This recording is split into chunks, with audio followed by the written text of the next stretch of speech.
Welcome to A Canadian Investing in the U.S., a podcast and YouTube channel focused on Canadians buying real estate with host Glenn Sutherland.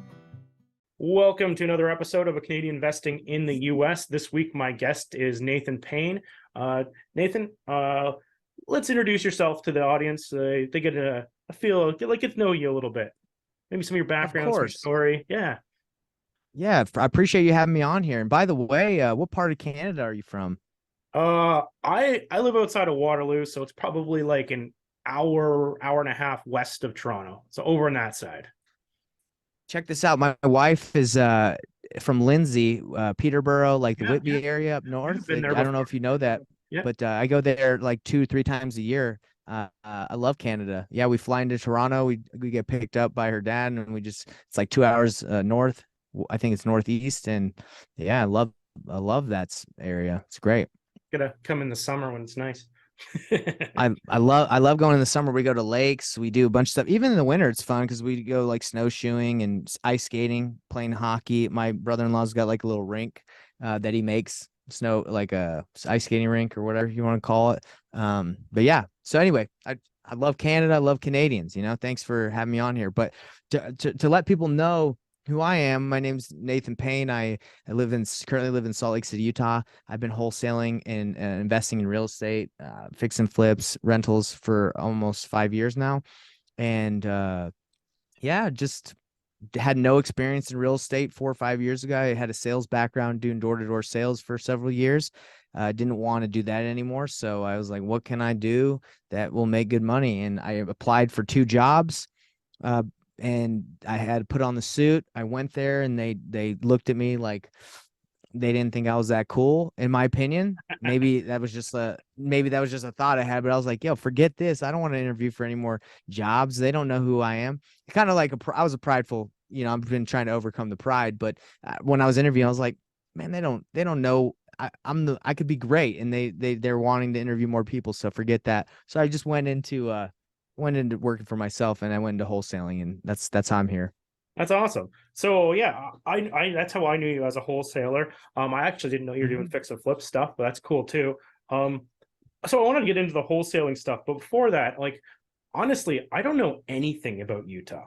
Like, you want to just give us a quick rundown what kind of price points are, what's like, I usually mostly do fix and flip, so you probably don't know a lot about tenancy law or whatever, if it's easy to evict or raise rents or anything like that. But I don't know anything about Utah. I think that's cool. Yeah, I can tell you all about it. So Utah is pretty similar to the Toronto market. Obviously, Toronto to city is like fire. It's hot, right? It's like even right now the prices are high, but same with Utah. Prices are, you got a, like, let's say 2,000 square foot house in the area where I live. It's like 600,000, a little, depends, like, but the price points don't get too low.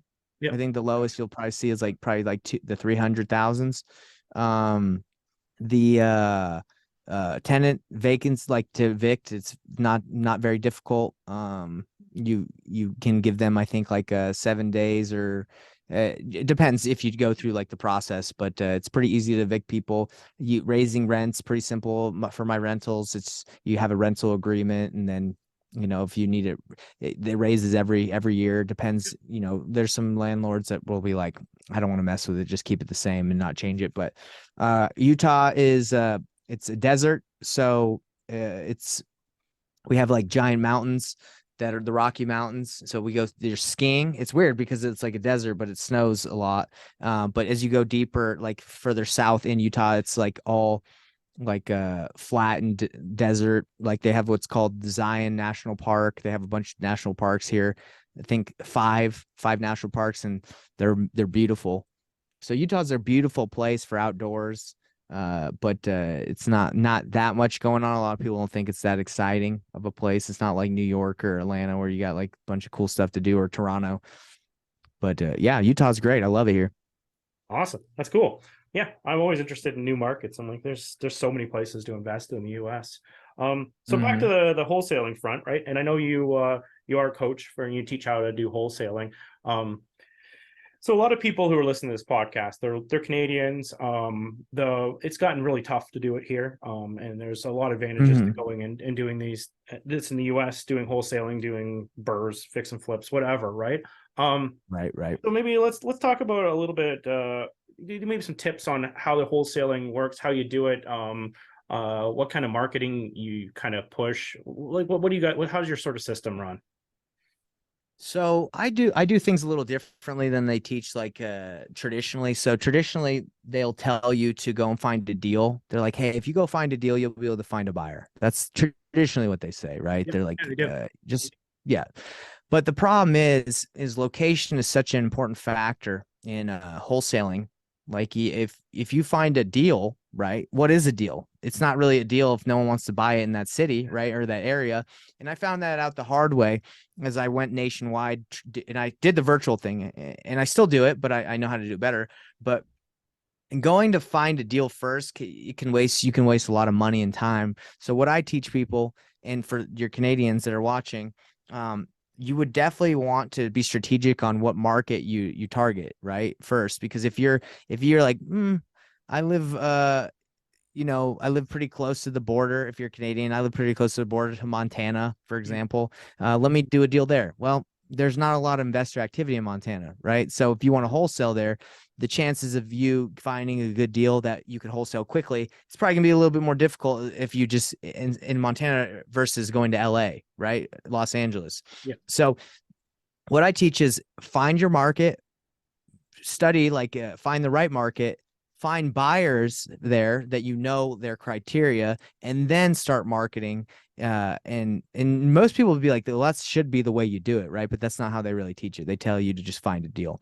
So I say, hey, find your buyers first, understand your market, then start spending money or time finding a deal, because that now you understand what you're working to find people, what you're working to get people, right? Yeah, I like that. And so I usually buy from wholesalers. So I've been on the other side of this. I've done a little wholesaling when sometimes I'm talking direct to seller, I'll assign it. Not my specialty though, right? So when you're meeting these people, you're having conversations about, where you're interested in buying and trying to see if, it'd be a fit to be your buyers. Like what kind of criteria you're looking for? Like what do you want out of them? So I want to know, like, if I were to find them a property specifically in the area they want, like, can they close on it now, or do they have too much on their plate, right? Because if they do, then I need to find someone else, right, that I can work with. So the question would be like, okay, hypothetically, if I had a property today, would you be able to close on it in 7 days if it was a good deal? Yeah. If they're like, I can't, then it's like, okay, then that's something I need to know. And you say, okay, if I can find you a property, where would you want it? Would you want it on the east side of the highway in Salt Lake City, or would you want the west side of the highway? Right. So now you're able to determine a little bit more what you're looking for. And with a better idea of what your buyer wants, you're able to find deals more quickly than just having like a broad range of like, okay, you want a 3-2 in Utah. Well, there's a lot of those. So let me narrow this down a little bit. Yeah. Well, and also, I'm picturing, because of the price point, that these are kind of like, because I don't know anything about Utah, so mind my negligence. But it's okay. I'm picturing like Florida, right, where they're like 20-30-year-old kind of houses, something like that. Is that 600 sort of range, something like that. Anyway, that's what my head's doing anyway for thoughts. Yeah, that sounds about right. Other than the weather, right? I wish we were in Florida, but it's just a little different. It's our weather actually kind of mirrors your weather in the sense of winter, right? Like it snows a lot here. Oh, okay. Yeah. Well, that's interesting. All right, so people want to do some wholesaling. They went and built their list. They've had some conversations. They found some people that are interested. And also that is the best way, because I am an active buyer. So a lot of people are like, hey, what exactly are you buying, so they can market the right spots. So what kind of marketing do you push, especially for people who are listening to this, which will be doing like more distance, wholesaling, so they probably wouldn't be doing like bandit signs, for instance. Right. So virtual wholesaling is what we call it, but to distance marketing too. So it really depends. I've done every single marketing channel out there. They all work. That's the problem with telling you someone to pick one, because they all work if you do enough. But I err on the side of like leveraging relationships and not spending money. That's what I want to do, especially if you're brand new. You might struggle with networking because you don't know what to say, but you also, I want to teach you how to do it so you don't have to spend money. Because my first year of wholesaling, I think in the first 6 months, I made like $96,000, right? So that's good money. But I also spent a lot of money on marketing because I didn't know what I was doing. So I was just spending money on mailers. I hired cold calling teams. I was texting. So when you hear that people make a lot of money in wholesaling or can, that's great. But then you got to be like, well, how much did you spend to get those deals? Or how much was your marketing spend? Like, what was your profit?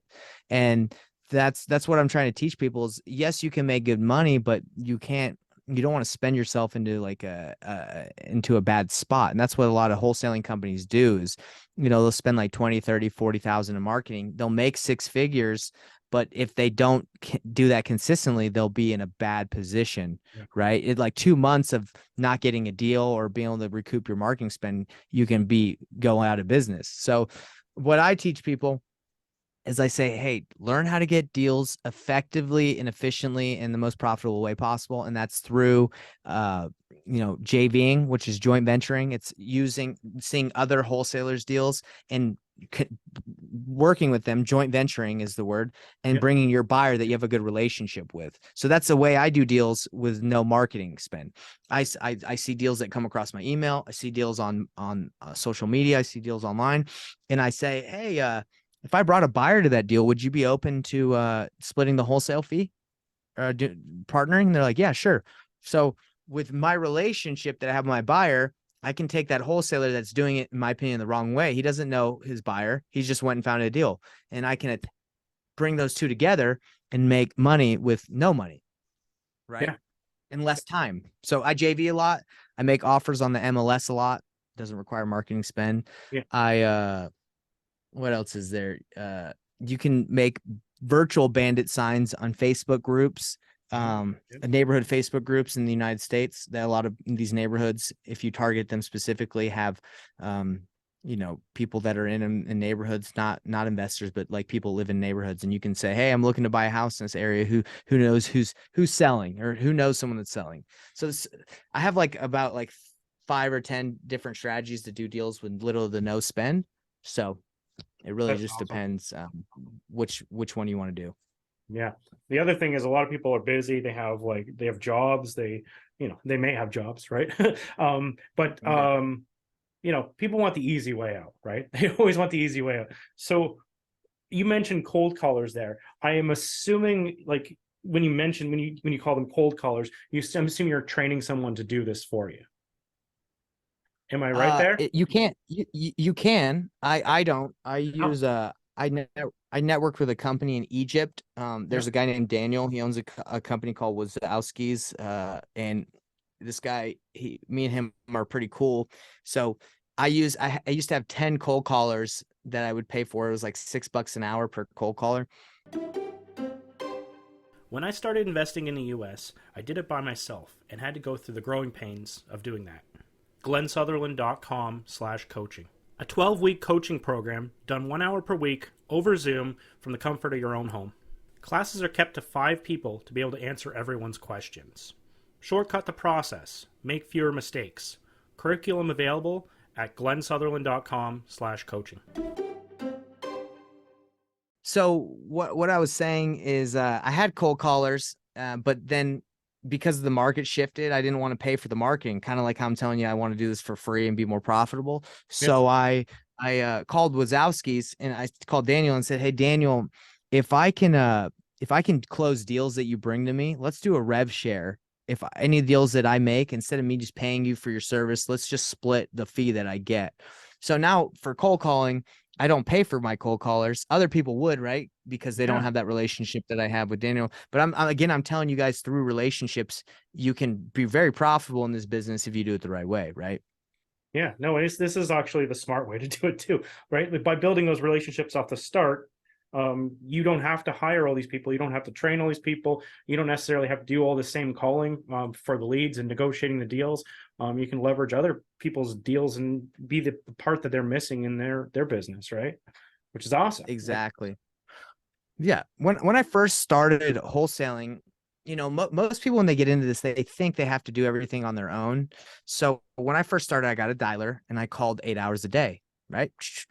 I was just going. Yeah, And that's what most people are taught to do. They're like, okay, go out and grind. But because I've been in this business a while, I know that you can, with relationships, you can leverage other people. You can leverage, you know, other people's willingness to work and find deals. So, but it might take time to get to that point, but I'm just letting you know, that's what my business looks like. This just dawned on me too, because you're talking about like doing this in Utah. The price point's a little higher, right? So do you find it like a little bit more difficult because typically when you said a 7-day close, that's typically cash, right? So Right. like, hard money can't usually won't run that fast. So is that a challenge, right? In a more expensive market to find cash buyers that can close those kinds of things in cash? No, not really. Here, it's so normal here. Our hard money lender guys, if it's a deal, even if it's at a high price point, even if it's $1 million, but it's like the ARV is like 3 million. Like these guys have access to unlimited funds almost. So I think the fastest we've ever done a deal was in 2 days, where a hard money lender was able to get us the funds and close at title. So yeah, it's very possible. It's very easy. Yeah. I work with like a great team. GT Title's great. Matt Strong's great. So if we have a deal, we can get it done quick. Yeah, you might have mentioned title companies, right? Are in Utah they pretty pretty friendly with the wholesaling, or do you have to kind of shop around to find a good one? Yeah, Ever since I got into wholesaling, I got introduced to the right people. So I haven't really had to venture too far off from who I work with to talk to other title companies and see if they'd be okay working with me. But the ones that I work with, yeah, super easy, super friendly to work with. awesome. Cool. That's a kind of I said I was writing down this, but I kind of had for ideas. But I love this. I love because you're building a system, you're networking. Those are my favorite parts of real estate. My least favorite parts are getting on the phone and doing cold callers to sellers. And this is a great system to do this. Do you have any tips or anything to anyone who's wanting to get into this? Yeah, I think my tip is, as I coach a lot of newer people, they all think that the more information they have, the easier it will be to take action, but that's not true. Like I've talked to people who have been studying this for like years and they still barely make the calls, or they still find it difficult to take the actions required because they think like they lack the knowledge. It's not that. It's always hard, even for me, to pick up the phone and call somebody. It's not. I know what to say. I know how to say it, but sometimes I don't want to call anybody, right? Or I don't want to text, or I don't want to do any work. I'd rather chill. But so I think people confuse that, right? They're like, oh, I'll feel more comfortable doing this with more time or more knowledge. It never gets comfortable. It always sucks. It always sucks to like work. Yeah. So that's my advice to everyone that's probably listening to you or listens to me is, it's great to listen to us, right? It's great to get information, but no amount of information is going to make this feel comfortable to take action. I mean, you just got to do it. You got to be consistent, and that's how you make money. Yeah, you get better at it. The more you do it, better you get at it. First time is never going to be perfect. Yeah. Mm-hmm. Anyway, Nathan, let's talk about your business. You have yeah. So I have investorthrive.com. That is my business. What I teach is called Painless wholesaling. It's it's not painful, it's painless way to wholesale. Yeah. And that's what I do. I take people that are brand new in the industry and I show them the most efficient, effective way to get started in real estate. And I believe that's through wholesaling because it requires no capital, requires just time and energy and effort. So that's the best way, I believe, to get started. And that's what investorthrive.com is. You can schedule a call with me. We can chat about it. It is a paid mentorship. If you want my time, you got to pay for it. But if you don't have money and you're broke, it's completely fine. You can go to my website and I give you what's called the Painless, And I think it's called the Wholesaling Noob Starter Pack. So if you're a noob, it's okay. I was a noob. I started with $0 too. I had no money. So I want to give back to people who are in that situation as well. I give you a starter pack that gives you scripts, a free course, my podcast so you can listen. My YouTube channel has free training, a Facebook group, a community that you need help, literally everything you need, contracts, scripts for free. So you can take action. And then you're eventually going to need someone like me or someone else to kind of guide you, because there are things that happen, right? You're going to have maybe a seller that has a lien on the property, or a judgment. You're like, I don't know what to do with that. So that's kind of why mentorships are helpful, because you can have someone that has experience kind of help you out through the process. So that's what Investors Drive is. That's my company. That's what I do. And I wholesale on the side too. So I like my main job, my full-time job is coaching. Part-time I wholesale, and it's pretty cool because part-time I make great money just wholesaling and doing this stuff on the side. That's awesome. And I'm guessing all your handles are at Investor Thrive. Everything. Yeah. So if you go to investorsdive.com, you're going to be able to get everything you need from me. That's all you need to go to. Awesome. I think I'm gonna bet there's gonna be a lot of people to check that out, especially some free education, and free education, just like listening to my podcast, usually leads to other things, because they get to feel, they get to know you. So yeah, I love it. Nathan, I really want to thank you for coming on the show. This was great. I don't do enough episodes on wholesaling, so I think this will have a lot of interest. Yeah, I appreciate you. And we got to get you on mine as well. I think we had something scheduled earlier, but it might have crept up. So let's get you back on there, and we'll have to get you on my podcast. Awesome. Sounds great. Cool. Thanks for having me.